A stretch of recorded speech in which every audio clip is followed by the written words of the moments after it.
दोस्तों इमेजिन करो आपको दो सिचुएशन दी गई है। पहली, या तो आप एक साथ 30 लाख रुपए ले सकते हो या फिर आप एक पैसा ले सकते हो जो अगले 31 दिन के लिए डेली डबल होगा। याद रखना, एक पैसा है, एक रुपया नहीं। तो अब इस सिचुएशन में आप कौन सा ऑप्शन चूज करोगे? वैसे ज्यादातर लोग फर्स्ट वाला ऑप्शन ही चूज करेंगे क्योंकि 30 लाख इकट्ठा मिल रहा है। लेट्स से आपने पहला ऑप्शन चूज किया और आपके एक दोस्त ने सेकंड वाला ऑप्शन। अब 5 दिन बाद आपके दोस्त के पास होंगे 16 पैसे और आपके पास होंगे पूरे 30 लाख।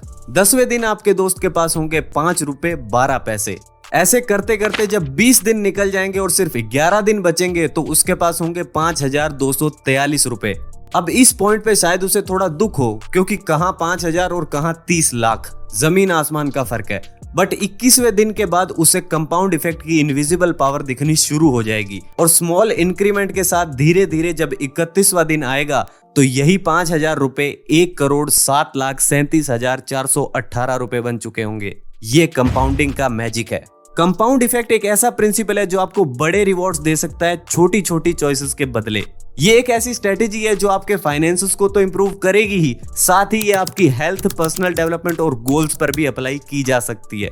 पर इसकी एक प्रॉब्लम है, इसमें आपको इमीडिएट रिजल्ट कुछ भी देखने को नहीं मिलता। रिजल्ट आने में काफी टाइम लग जाता है और इसीलिए ज्यादातर लोग इसे अप्लाई ही नहीं कर पाते। लाइक कोई रनिंग स्टार्ट करता है, रिजल्ट नहीं दिखते, 8वें दिन बंद कर देता है। कोई गिटार सीखता है, 15 दिन बाद छोड़ देता है। या फिर कोई SIP स्टार्ट करता है, रिजल्ट नहीं दिखते, 6 महीने बाद बंद कर देता है। पर वो जो चीज नहीं समझते हैं वो ये है कि यही छोटे छोटे स्टेप्स बाद में बड़ा डिफरेंस क्रिएट करते हैं। इवन ऑथर इसे एक फॉर्मूला से समझाते हैं। वो कहते हैं small choices plus consistency plus time is equal to big difference. इसे सही से समझने के लिए एक एग्जांपल लेते हैं। मानो दो दोस्त हैं, एक है सुरेश और दूसरा है सनी। सुरेश ने डिसाइड किया कि अब से मैं अपनी लाइफ चेंज कर दूंगा। रोज 10 पेज रीडिंग करूंगा, 30 मिनट डेली कुछ अच्छा सुनूंगा, सही डाइट लूंगा और अपनी किसी एक स्किल को इंप्रूव करूंगा। ये चॉइसेस काफी सिंपल थी पर फिर भी शुरू में उसे थोड़ी दिक्कत हुई। इसके बाद दूसरा जो दोस्त था सनी, उसने भी कुछ चॉइसेस बनाई। उसने नया और बड़ा टीवी खरीदा ताकि वो अपने फेवरेट प्रोग्राम्स देख सके। साथ ही उसने रेसिपीज भी देखनी शुरू की ताकि वो अपने हिसाब से डेजर्ट्स बना सके। इसके अलावा उसने घर में एक स्मॉल बार बनवाया ताकि ड्रिंक वगैरह कर सके। अब दोनों का ऐसा ही चल रहा था। 5 महीने बाद देखा तो कोई डिफरेंस नहीं था। दोनों का पहले जितना ही बॉडी वेट था और दिखने में भी पहले जैसे ही थे। फिर 10 महीने बाद जब दोनों को ऑब्जर्व किया गया तब भी कोई नोटिसेबल फर्क नहीं था। बट जब 25 महीने बाद दोनों को देखा तो क्लियर विजिबल डिफरेंस था। सनी अब काफी मोटा हो चुका था और सुरेश पहले से काफी फिट हो गया था। पर डिफरेंस सिर्फ बॉडी वेट का नहीं था। सुरेश अब तक हजारों घंटों की रीडिंग कर चुका था, बहुत सारी सेल्फ इंप्रूवमेंट ऑडियो सुन चुका था। इसके चलते उसे प्रमोशन भी मिल गई और वो ज्यादा हैप्पीली काम करने लगा। अब इस स्टोरी का सार यही है कि कंपाउंडिंग इफेक्ट हर सिचुएशन में काम करेगा, या तो आपके लिए या फिर आपके अगेंस्ट। और हम सभी चाहते हैं कि ये हमारे लिए काम करे। इसीलिए आज की इस वीडियो में मैं आपके साथ डैरेन हार्डी की बुक द कंपाउंड इफेक्ट से कुछ ऐसी बातें बताने वाला हूं जो आपके फाइनेंसेस के साथ साथ और भी काफी चीजें इंप्रूव कर देगी। रेडी हो? चलो फिर। फर्स्ट पॉइंट है ट्रैक योर मनी।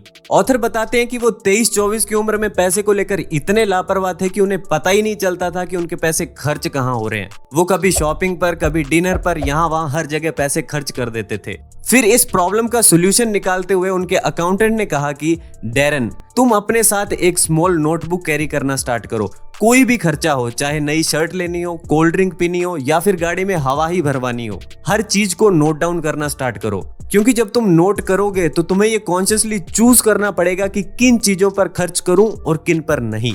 फिर ऑथर ने पाया कि सिर्फ 30 दिन मनी ट्रैक करने से वो स्पेंडिंग को लेकर ज्यादा डिसिप्लिन्ड हो गए थे। वो ज्यादा प्रोडक्टिव चीजों पर स्पेंड करने लगे और मनी ट्रैकिंग में उन्हें मजा आने लगा।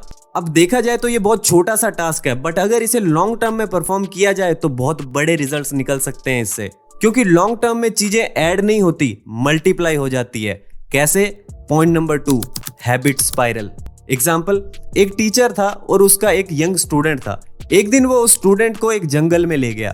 टीचर ने कहा, वो सामने पौधा देख रहे हो, उसे उखाड़ दो। स्टूडेंट गया और उसने एक ही हाथ से पौधा उखाड़ दिया। फिर वो थोड़ा आगे चले। अब टीचर ने थोड़ा बड़ा पौधा देखा और कहा, इसे भी उखाड़ दो। उसने दोनों हाथ लगाए और ये भी उखाड़ दिया। इसके बाद थोड़ी ही दूरी पर टीचर को एक छोटा पेड़ दिखा। उसने स्टूडेंट से कहा, इस पेड़ को उखाड़ दो। अब ये पेड़ थोड़ा मजबूत था, पर उसने पूरी जान लगा दी और करीब आधे घंटे बाद उस पेड़ को भी उखाड़ दिया। फिर फाइनली टीचर ने एक बड़ा पेड़ देखा और उससे कहा कि इसे भी उखाड़ो। स्टूडेंट ने देखा पेड़ तो बहुत ऊंचा है। पेड़ इतना ऊंचा था कि उसके ऊपर के पत्ते तो दिख भी नहीं रहे थे। इस पर स्टूडेंट बोला कि माफ कीजिएगा सर, पर यह पेड़ मैं नहीं उखाड़ सकता। टीचर ने कहा समझो इसे, हमारी आदतें भी ऐसी ही है। एक बार वो पुरानी और बड़ी हो गई, उनकी जड़ें गहरी हो गई तो फिर उन्हें उखाड़ा नहीं जा सकता। और कुछ जड़ें तो इतनी गहरी हो जाती है कि फिर शायद तुम ट्राई करने से भी डरो। एरिस्टोटल ने कहा है, we are what we repeatedly do. ऐसे ही एक आदमी घोड़े पे सवार कहीं जा रहा था, बहुत जल्दी में था।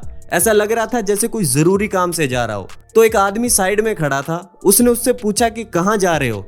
घुड़सवार ने कहा मुझे नहीं पता, घोड़े से पूछो। ये सेम ही स्टोरी है हम में से ज्यादातर लोगों की। हम भी आदतों के घोड़े पर सवार है जो पता नहीं हमें कहां लेकर जाएगा। अगर आप भी ऑटो पायलट मोड पर अपनी आदतों के हिसाब से चलते चले जा रहे हो तो रुको और क्वेश्चन करो अपने आप को। साइकोलॉजिकल स्टडीज कहती हैं कि 95% of everything we feel, think, do and achieve is a result of our habits. अब प्रॉब्लम ये है कि हैबिट्स आसानी से बदली नहीं जा सकती, क्योंकि अच्छी हो या बुरी किसी भी हैबिट का रिजल्ट इमीडिएट नहीं मिलता। आप अगर फ्राइज और बर्गर खाते हो तो आपको इमीडिएट हार्ट अटैक नहीं आता। अगर ऐसा होता कि एक बाइट बर्गर खाते ही तुरंत हार्ट अटैक आ जाए तो इस दुनिया में कोई भी बर्गर नहीं खाता। बट ऐसा होता नहीं है, क्योंकि हर चीज की कंपाउंडिंग शुरू धीरे धीरे ही होती है पर बाद में वाइल्ड हो जाती है। तो कंपाउंडिंग को रोकना तो आपके हाथ में नहीं है, पर हैबिट को बदलना आपके हाथ में है। इसीलिए समय रहते सही हैबिट्स बना लो, क्योंकि बुरी हैबिट्स तो अपने आप बन भी जाती है और कंपाउंड भी हो जाती है।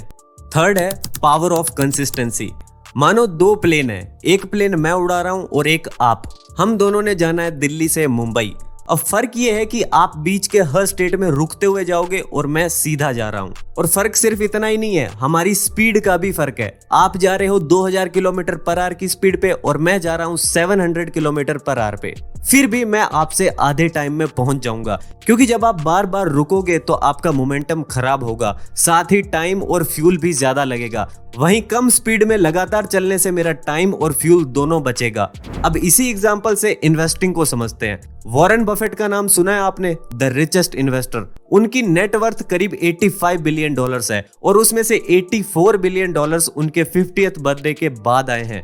देखा जाए तो ये richest investor of all time है, पर अगर ईयरली रिटर्न्स को देखें तो ये बहुत पीछे रह जाते हैं। क्योंकि जिम साइमंस नाम का एक आदमी था जिसने 1988 में टेक्नोलॉजीज में इन्वेस्ट करके एनुअली 66% रिटर्न के साथ अपना पैसा कंपाउंड किया था। वहीं वॉरेन बफेट ने उस साल 22% रिटर्न जनरेट किया था। बट आज अगर देखें तो जिम की नेटवर्थ $21 बिलियन है, वॉरेन बफेट से 75% लेस। पर ऐसा क्यों? जिम अगर बेटर इन्वेस्टर हैं तो उनकी नेटवर्थ इतनी कम क्यों है? और आंसर है कंसिस्टेंसी। जिम ने वॉरेन बफेट जितना टाइम मार्केट में लगाया ही नहीं। वॉरेन बफेट ने मार्केट में 3/4 ऑफ ए सेंचुरी का टाइम यानी 75 साल लगाए हैं, इसीलिए उनका पैसा इतना कंपाउंड हुआ। तो समझे कि इन्वेस्टमेंट में रिटर्न से ज्यादा टाइम पीरियड मैटर करता है, क्योंकि हाई रिटर्न्स अगर 1-2 बार मिल भी गए तो उनके रिपीट होने के चांसेस क्या है। उससे अच्छा है आप एक लॉन्ग टाइम फ्रेम के लिए अपनी इन्वेस्टमेंट से स्टिक रहो, ताकि कंपाउंडिंग अपना पावर दिखा सके। अब इन्वेस्टिंग को और डिटेल में समझने के लिए हम हैंडपंप की एग्जांपल लेंगे।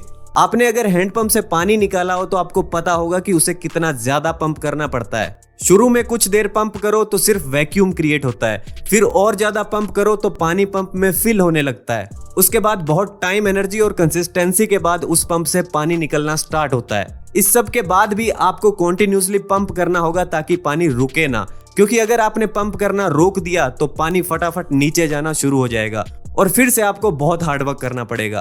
पर अगर आप एक बार हार्डवर्क करके लगातार पंप करते रहो तो आपको बहुत कम एफर्ट लगाना होगा और आप ज्यादा पानी भी निकाल लोगे। अब बहुत सारे लोग हैंडपंप चलाना शुरू कर लेते हैं, लाइक रीडिंग की हैबिट डाल लेते हैं, पर 4-5 दिन बाद फिर से नेटफ्लिक्स पर टाइम पास कर रहे होते हैं। हुआ क्या? हैंडपंप रुक गया। इन्वेस्टिंग में भी ऐसा ही होता है। हम बहुत मेहनत करके SIP बनाते हैं, शुरू में कुछ महीने इन्वेस्ट भी करते हैं, पर जब टाइम आता है रिटर्न्स का तो हम हैंडपंप को बंद कर देते हैं।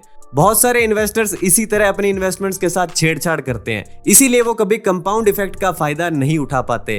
इन्वेस्टमेंट में सारी गेम मोमेंटम की है। अगर मोमेंटम ब्रेक हुआ तो समझो पानी नीचे चला गया। तो कुछ भी हो पर मोमेंटम नहीं टूटना चाहिए। तो दोस्तों ये थी कुछ बातें जो मैंने आपको डैरेन हार्डी की बुक द कंपाउंड इफेक्ट से बताई है। और आज की इस वीडियो में बस इतना ही। वीडियो पसंद आई हो तो लाइक कर दीजिए, शेयर कर दीजिए अपने दोस्तों के साथ। मैं मिलता हूं आपसे नेक्स्ट वीडियो में। धन्यवाद फॉर वॉचिंग।